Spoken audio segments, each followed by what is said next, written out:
This is a huge pet peeve of mine. I Don't see. do that. Matt writes in and says, how well do you have to know someone before they straddle your bike without asking? Goes on. Made a recent acquaintance through work. Perfectly nice individual who I got along with really well. Fellow rider. Same make and model of motorcycle. We'd talked bikes a few times, even made loose plans to do some riding. I saw him recently for work on a day that I rode. We were looking over the bike, having conversations, talking about mods, mileage, blah, blah, blah, blah, blah. And then he just throws his leg over my motorcycle. No asking, no, hey, do you mind if I check it out? Nothing. Now, I don't think he's an a-hole.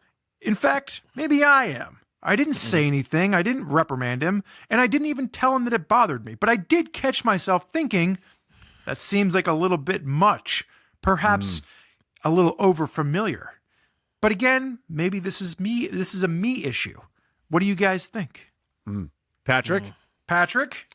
So first of all, I think I'm an excellent choice for this episode because I am not shy about just saying immediately on the spot. I just think everybody's better off to be up front. And this is a huge pet peeve of mine. Don't do that. Like, Matt, you're totally not the asshole. You should be bothered by this.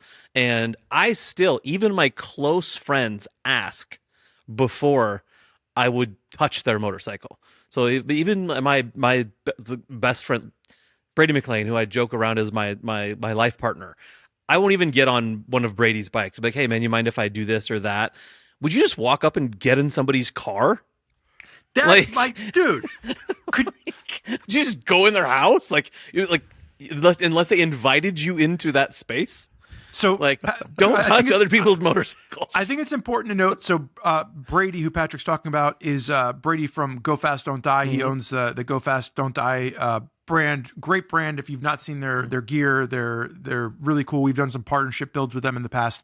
I came out. I was on a press ride once, and I had a press bike. It wasn't my own motorcycle. I was riding a street twin from Atlanta, Georgia, where I picked the bike up at Triumph's U.S. headquarters, and I was riding to MotoGP. And I was parked at this little motel in Mississippi. And I came out in the morning, and there was like this 70-year-old dude sitting on the motorcycle. Now,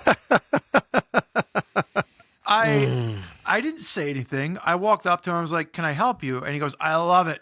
I used to have one of these when I was a kid, right? Which is what you hear every time you're out on a modern Triumph because they look old. Totally. And I'm like, that's great, man. But like, why are you sitting on it? He's like, and like, I was nice to him. It wasn't my bike, but could you imagine if you'd come out to get in your car in the morning at a hotel and there's just somebody sitting in your car? Oh, I love this. And you're like, what are you doing? And they're like, oh, I just wanted to get a feel for the steering wheel. It reminds me of one that I had when I was a kid. Like, it just like you wouldn't do that. Zach, do you agree or not agree? Like, I feel like this is Patrick and I going back and forth here. What are your thoughts here, Zach? Well, somebody comes out and sits on your KTM. Are you going to be okay with that? No, I think that the analogy about like getting in a car, like, would you just get in someone's car is like, that's a good analogy. And like, the answer is obviously no. Like, you'd never just walk up to someone's car and get in it unless, and so I do think that there's a line. Unless it's unlocked, and apparently you're okay with that. You're like, take my stereo. No, I was going to say unless the environment, like if you imagine like a cars and coffee situation where there's a bunch of enthusiasts, they're sitting around, all the doors to all the cars are open. Everyone's like, the whole idea is to like stand around with a donut in your hand and be like, oh, check this out. Oh, mine's got this. And I know that I have not been to a cars and coffee gathering with my own vehicle and done this. So I'm not familiar with the culture. What I'm reaching for in my head is a situation in which I am not bothered by this. And those situations do exist. Dealerships. Dealerships. What's that? Dealerships. Yeah. That's a situation where it's okay. But even then, when I worked at the dealer, like people come up and say, like, do you mind if I put my leg over it? Oh, like, yeah, I still ask, but I can see in that situation. But hang on, no. Let's go back to Zach's point. Mm-hmm. I've been to car shows before. Even if like the doors are open, like I wouldn't just sit in someone's car. Like I kind of feel like that's an invite for a beating. No. Okay, time out. You're way off base here. Let's focus. All right, focus. So me. this is a friend of this anecdote came in from someone's like they made a connection. They're talking about bikes. This is a new friend, and I, for what it's worth, I think it is going too far to like meet someone, hang out a couple times, and then just like swing a leg over a bike and be like, cool, this is basically mine now. That probably is too far. But like if I had a new motorcycle and I, for example, brought it and I brought it to the office, and then Ari was here and Ari just like walked up and put a leg over it, I got no problem with that. Sure. I'm not like, I know him way too well. We're like, I know he's not going to do anything to it. I know he's not going to make a bad decision. I know he knows what he's doing, et cetera, et cetera, et cetera. So in my mind, there is a situation where someone can just walk up and get on my bike and I'm fine with it. So the fact that situation exists means that there are two sides of the fence, even if one side of the fence is a larger pasture, if that makes sense. So I think that I'm wondering if there's any situation for you guys. Like, is there anyone who could just walk up and get on a bike of yours and you'd be fine with it? Probably, right? Oh yeah, there's more than like a handful of people for sure.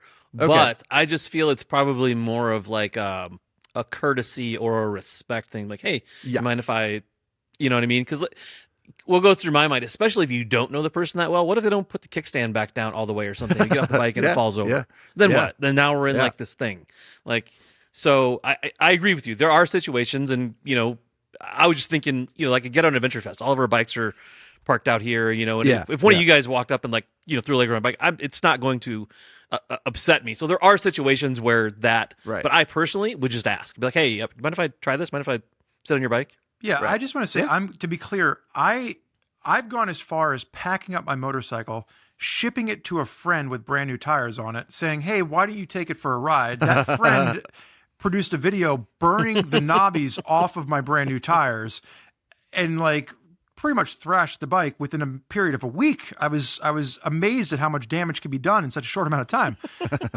So like, I don't have a problem sharing my motorcycle. And to Patrick's point, like Get on Adventure Fest, like I bring my personal motorcycle. I have made numerous offers to people about like, hey, if you want to see how tall the extra suspension is, go sit on the bike, throw your leg over it. Like I am not shy about letting people sit on my motorcycle. I do agree that like the etiquette is asking first. I would never go up to a stranger's motorcycle and just throw a leg over it without asking. That's all. Okay. So before we move on, Zach, has this ever happened to you? Have you ever seen somebody, whether it was a press bike that you were riding or your personal motorcycle, has anybody ever just thrown their leg over your bike without asking? Not a friend, but like a stranger. Not that I can think of. Not that I can think of. And I don't know, it might just be, happenstance or luck or whatever. I'm not sure. Or maybe it's just didn't stick in my mind because it didn't bother me the same way. But I do think that regardless of what the Highside Lowside verdict here is of whether or not editor Matt is the a-hole, I think it's another good lesson for people. Like if you're listening to this and you're thinking like, oh, I would totally just go up to my buddy Steve's bike and just swing a leg over it. Maybe consider that Steve might be a Patrick Garvin deep down, and to be like, hey man, that's not cool. I want you to ask. Poor guy. Sorry. Steer clear of Biloxi, Mississippi, because there's some dude down in Biloxi walking around hotel parking lots just throwing his leg over your motorcycles. He just strolls down to the Motel 6 parking lot and looks for a Bonneville to be like, yeah, I used to have one of these. So what do you guys think? What's the verdict here? Like ultimately the question here is, editor Matt is saying, am I the a-hole for being perturbed that someone just swung a leg over a bike? What's your verdict? I don't think he is. Not at all. Okay. No, it's a perfectly normal and natural reaction. It wouldn't bother me in the same way that it's bothering Matt, but I don't think he is an a-hole. Okay. Zach? All right. Well, I'm outvoted 2-1 either way here, but I guess I'm inclined to agree with you guys. I think you got to ask. And I think that if he had said something, if he had like freaked out on the person and said like, hey, what the hell's wrong with you? You can't just push your leg over my bike. Then maybe he would have been the a-hole. But the fact that he internalized it and just said, he just sort of like slowly boiled inside and was like, yikes, I don't like this. Then that makes him ultimately a good person for being chill about it. So no, I don't think he's the a-hole. That was a fun one though. That was a little bit more nuanced, a little trickier.